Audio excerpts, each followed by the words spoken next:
Buongiorno Italia. Buongiorno un cazzo. Cos'è successo stavolta? Va bene, dai. Allora, il Surface, sai che mi era tornato un altro Surface nuovo. Anche questo è partito, non funziona più il Bluetooth, non funziona più il Wi-Fi, riformata, niente da fare, proprio un problema hardware. Allora ho risentito l'assistenza Microsoft, i quali mi hanno detto sì, anche se è fuori garanzia, dai, che c'è comunque, possiamo fanno un extra, diciamo, e me lo ritirano e me lo cambiano lo stesso. Quindi stessa trafila dell'altra volta, adesso aspetto l'email con l'etichetta, dopodiché lo porto in quel tabacchino che è centro DHL per i ritiri. Appena gli arriva il mio dispositivo a Microsoft, loro mi spediscono subito un altro nuovo. Speriamo bene, speriamo sia finita. Buongiorno un caso, anche perché io adesso devo fare dei lavoretti con quello. Usciranno anche 2 video, 3 senza la copertina, cioè che brutto. Vabbè, che te devo dire? Sì, già bene che sia andata così, perché io ero già che pensavo, cazzo, mi tocca comprare un altro portatile. Io portatili non ne volevo il Surface proprio perché è piccolo e leggero, me lo porto sempre dappertutto e va bene così. Quindi, per fortuna, certo che riflettevo tra il frigo nuovo che costa una barca di soldi, a listino costava 1.500 quel frigo che ho io, e il Surface a 2.000 euro di Surface. Cazzo, le robe più costose, più moderne e tecnologiche sono quelle che hanno dato più problemi in assoluto. Cioè io alla fine qua problemi non ne ho mai avuti e sto vivendo su un camper di 30 anni, ragazzo, cioè non è che sto vivendo chissà dove, quindi accidenti, vedi, quella è anche la paura, no, per me, di camper nuovi, delle cose nuove, perché dico, cazzo, le uniche 2 robe nuove che ho di valore anche, no, e mi danno tutti questi problemi, cioè, figuriamoci un camper, no, che è fatto di 1000 cose, di boiler, riscaldamento, questo e quello, cazzo. Già mi basti solo pensare al webasto, ok, chi ce l'ha ne parla bene, però io leggo sui gruppi Facebook un casino di gente che gli dà problemi, gli va in allarme, gli fa qua, gli fa là, e quindi anche là, insomma, tener botta a tutte ste robe di costi di manodopera, anche perché non sono cose che puoi fare, diciamo, con un po' di fai da te, come si può fare la maggior parte delle cose qui in questo mio camper, quindi insomma, da stare attenti anche a quello. Io adesso camperini sì, ne continuo sempre a cercare su Subito, ne avrei trovati anche più di uno sinceramente, ma anche che andavano bene come prezzo, solo che niente, è tutta roba a 7 metri, e io, ragazzo, no, per i parcheggi assolutamente no, se ne parla spesso ogni tanto anche nel gruppo Facebook, ma no, il problema è i parcheggi, cioè soprattutto tenendo conto che io sono spesso a Jesolo per trovare l'Alessia, e quindi anche qua dove sono adesso ci sto giusto a filo, magari esco anche un po' col portabici, però vabbè, si chiude un occhio. E se avessi un camper più grande, dove vado a parcheggiarlo? Cioè, capisci? No, i posti più sicuri e comodi hanno bisogno di una dimensione da auto, e io col mio ci sto a filo.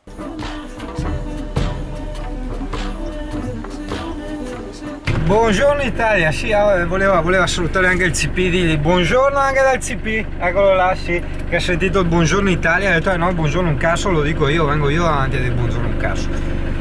Allora CP, digli, primo, senti che rombo, è il mio engine. Secondo, cosa facciamo oggi? Oggi facciamo una di quelle puntate che piacciono a Singano, andiamo a vedere il nuovo camper di Andrea Rocca, no? Quello del video, l'amico full timer, ti ricordi, quello col furgone rosso, e l'ho appena preso. E sai che a Singano piace entrare a fare i cassi degli altri, no? A controllare, a brigare, a fare. E quindi andiamo. Oh CP, digli, abbiamo il pieno di gasolio, quello che abbiamo fatto in Slovenia, e il pieno di acqua e tutto quanto. Se ci viene addosso qualcuno lo facciamo rimbalzare in Austria? Eh sì, so che ti annoia questi discorsi, ma buone notizie, vedi, il CP già si annoia in anticipo anche di questa notizia. Oggi è un mercoledì ed oggi è partito dalla Germania il mio secondo Surface sostitutivo, quindi speriamo tanto, cioè almeno io spero che mi arrivi per sabato, insomma, perché ho tutte le mie robette da fare, in più dopo vabbè anche i video, insomma, ecco che così li butto fuori. Mi piace Jesolo perché o non c'è nessuno o c'è un traffico della Madonna, quindi il motore lo scaldi sempre tranquillamente, proprio piano piano. Areola è questo che fa la cacca? No, ah no, non sta facendo la cacca, è un China parcheggiato lì, e li parcheggiano così adesso. Quindi tipo mi sembra anche giusto dire dove abito oggi. Sbam! Acá! Ario qua! Certo che passare... Sei stato intelligente, io ho potuto il parcheggio pieno, mi sono messo davanti alla strada. È per buttar via le squasse? Cioè che guardalo, passare dalla Alessia a Andrea, guarda che sei un trauma, porca troia! Si vede un elemento così. Che bello giocatore.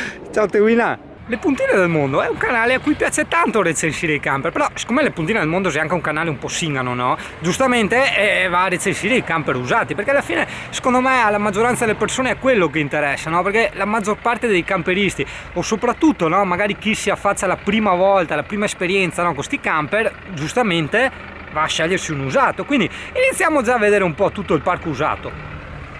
Nel parco usato Open Space di Singano SRL o SPA, come che vuoi te, insomma decidi, c'è questo, questo modello di Adriatic con motorizzazione Fiat Ducato, l'autista quello vai tranquillo che non lo trovi incluso nel prezzo, e lunghezza 6,20 metri. Buongiorno Italia! Buongiorno Cash! Allora io direi che cosa buona e giusta, siccome il camper giustamente è di Andrea, chi è che lo conosce? Singano? No, lo conoscerà Andrea, a casa sua, no? Quindi adesso Andrea ci illustrerà tutto quanto. Andiamo! Innanzitutto vi dico il modello, è un Ducato 2005 aspirato dell'88 se non sbaglio, è un Adria e il modello è Adriatic 400. Sono passato al camper perché è più spazio, più largo. Si vive meglio, diciamo. Andrea, per le mie esigenze, ecco. Andrea, per chi non lo sa, è un altro full timer. Tradotto in italiano sono quei singani tipo Singano e tipo Andrea. Mi vedete così, ma non sono un brutto elemento. Che tanti possono pensare io sia un brutto elemento. Che per scelta, manie, fissazioni eccetera vanno a vivere in camper perché gli piace, insomma, ecco. E non sono da solo. E qua abbiamo Kenya che è il CP dell'Andrea. CP non è per copiare Yuri, cane pericoloso, lei è cane pauroso perché le è grossa per niente. Pendine della nonna, modalità tovaglia. Abbiamo la dinette dove di solito mangio. Quindi Andrea ha una dinette davanti, ok, vedi? In più abbiamo una dinette posteriore. Io sostanzialmente l'ho presa per lei ma non la usa e va sempre qua perché è più grande. Qui abbiamo la zona cucina, lasci perdere le cose, sono lavate, le mie sporche. Qua ho due fuochi, sono comodi. Ha un difetto questo camper, che quando fai la pasta va tutto, il vapore dell'acqua ti va dentro i pensili, quindi quando io devo cucinare così. Però vabbè. Poi il bagno non ha la doccia separata, però diciamo che è abbastanza comodo, mi faccio delle belle docce. E questa è una buona cosa perché Singano, cioè, ce l'ha un po' su col discorso che tutti hanno la doccia separata e lui no. È un po' giallo il bagno, insomma, adesivi che ho tolto sarà da personalizzare. Insomma, io volevo aspettare, però ho detto facciamolo vedere, sono qua da Yuri. Beh, ma il colore standard di una volta delle plastiche, esatto, cioè quello è. Maniglie molto anni 80 qua. Vabbè, dettagli insomma. Però insomma, finora non so se potete vedere, ho già delle disgrazie dietro da riparare. Chi però... non le ha sui camper vecchi, forse non le ha chi pensa di non averle. Però dai, tutto sommato ho preso il meno peggio quando il problema è solo là.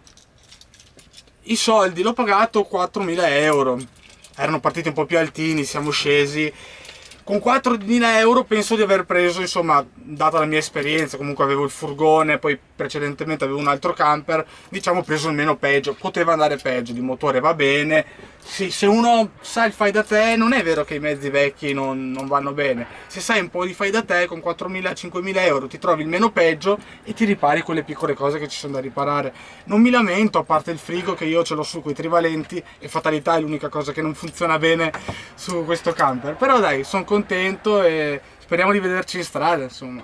Premettiamo una cosetta che ha detto Andrea sui frighi trivalenti. Frighi trivalenti, ossia quando lo usi a gas più che altro, quando hanno una certa età, cioè tu sai già che è come se fosse rotto, perché purtroppo hanno una loro vita anche loro, insomma anche il mio appena preso, anche quello di tantissimi altri amici che ho conosciuto col camper, effettivamente il frigo non gli andava, quindi sai che se prendi un camper anni 80, 90 come i nostri, sai che purtroppo il frigo o lo hanno cambiato o lo hanno sistemato, ma sicuramente è una delle prime cose che devi cambiare, quindi mi raccomando attenzione anche lì col discorso del prezzo, perché frigo, stufa e boiler sono le cose più costose in assoluto, ovviamente anche le infiltrazioni, per carità, Però so che tanti guardano la cinghia di distribuzione, le gomme, quelle monate là. Ragazzo, attenzione, cioè cambiare un motore completo ti costa 2000 euro, manodopera inclusa, gli stessi soldi di un frigo, insomma, perché se prendi un frigo ultimo modello con tutti gli adattatori, manodopera eccetera, tranquillo ti arrivi a 2000 euro, hai capito? Idem i boiler costano 700-900 euro, dipende a che boiler vuoi, quindi le stufe anche quelle, migliaia di euro una stufa, quindi attenzione quando compri un camper vecchio, cioè sono ben altre le robe a guardare, non il motore. Poi c'è da dire che, sì, parlavo del trivalente, come giustamente ha detto Yuri, un trivalente anni 80, il trivalente di Yuri non andrà mai come un trivalente degli anni 80, il suo a gas magari ti riesce a congelare la carne in 10 minuti che l'hai messo dentro a gas, quindi io andrò a compressore, ma proprio per un'esigenza mia e consumi, quindi io andrò a esigenza mia e consumi per le mie esigenze. Io oltre a caricare il telefono, una macchinetta digitale piccolina e il computer, non ho questi grandi consumi, anzi ho 2 pannelli a casa da mia madre che dovrò montare, che superano ben cioè superano il mio consumo. Cioè, loro mi caricano, sono 600 watt, se loro mi caricano 10 io uso 5, quindi è sovradimensionato, però quelle sono fissazioni mie, insomma. Poi attenzione, appunto, il frigo di Singano sarà anche buono quello che vuoi, ma il frigo di Singano fra 20 anni sarà da buttare anche quello, se non prima, perché guarda che io ce l'ho su questo discorso, l'obsolescenza programmata. Il mio frigo ancora in garanzia, ringraziando qualche Dio, è già andato in assistenza 3-4 volte, quindi rendiamoci conto cosa succederà quando finirà la garanzia. Qui abbiamo la sua centralina, una centralina molto base, qui hai il consenso della 12 volt, accesa, spenta. Non chiedetemi perché non si spegne, secondo me ci sarà qualche problema, ma non mi importa perché ho uno staccabatterie. Qua vado a controllare le 2 batterie, la carica delle 2 batterie. Questa è la pompa dell'acqua che bene o male è sempre accesa, è solo un consenso, se è così non funziona. E così lei funziona. Qui abbiamo il serbatoio della pulita e il serbatoio della sporca. Io di serbatoi ne ho 2, ma lui me ne vede solo uno, che è quello principale. E qui abbiamo tutti i suoi fusibili, insomma, se il tastino rimane dentro vuol dire che ha il fusibile andato, e invece qua abbiamo tutto questo. Abbiamo qua una cosa che non ho mai visto su nessun camper, l'ho notato dopo, neanche quando l'ho preso. Se tu hai un materasso più piccolo lo spingi, adesso questo è il massimo perché il materasso è arrivato in fondo, se lo vuoi più largo questo arriva fino a appoggiarsi qua e al mobile, hai è più grande di matrimoniale, hai tanto spazio. Però io sono da solo e diciamo che una piazza e mezza, ma anche in 2 sei comodo in una piazza e mezza. Voglio vedere adesso quest'estate a dormire qua sopra, ci vogliono delle ventoline, ci vuole qualcosa per affrescare. Beh, già però, guarda Andrea, questa è una cosa molto importante che io purtroppo vedo tanti camper che non ce le hanno le finestrelle, non so come cazzo facciano. Allora lui ha una finestrella lì nei piedi e un oblò, diciamo, altezza pancia, è essenziale per un po' di ricircolo dell'aria, soprattutto d'estate, insomma. Poi abbiamo anche una finestra anteriore che, si sa, nei camper vecchi le finestre quelle grandi anteriori proprio sulla mansarda, col tempo la plastica si piega e le infiltrazioni sono inevitabili. Infatti potete vedere è stata rifatta la mansarda, lì non andrò neanche. Ah, ma li stacchi quelli e c'è anche la finestra? Sì, li vado a staccare e ho la finestra, però l'hanno fissata, è fissa, tu vedi fuori ma non te la puoi aprire. L'hanno praticamente, fa l'effetto serra, ragazzo, e mi scalda un casino. Scalda un casino, e lì o chiudi o gli rifai la finestra, ma come dicevo, col tempo la plastica fuori si deforma un pochino, volendo o non volendo, è dell'88, ha 30 passa anni, quindi è anche inutile rimettere una finestra, perché la cornice è dritta, non riesce a flettere per quanto tu li metta le viti, e quindi rincorrerà di nuovo infiltrazioni. Quindi pensavo di lasciarla così, e tanto tutto lo spazio che ho giù, insomma, ci metti 2 secondi a fare il tavolo, a meno che tu non abbia pieno di cose sopra, però tiri giù. Viene anche bello grande, perché così già dormi in 2 quando è fatto, ma volendo ti puoi anche alzare qua, quindi tutto il letto per tutta la lunghezza ti viene a coprire.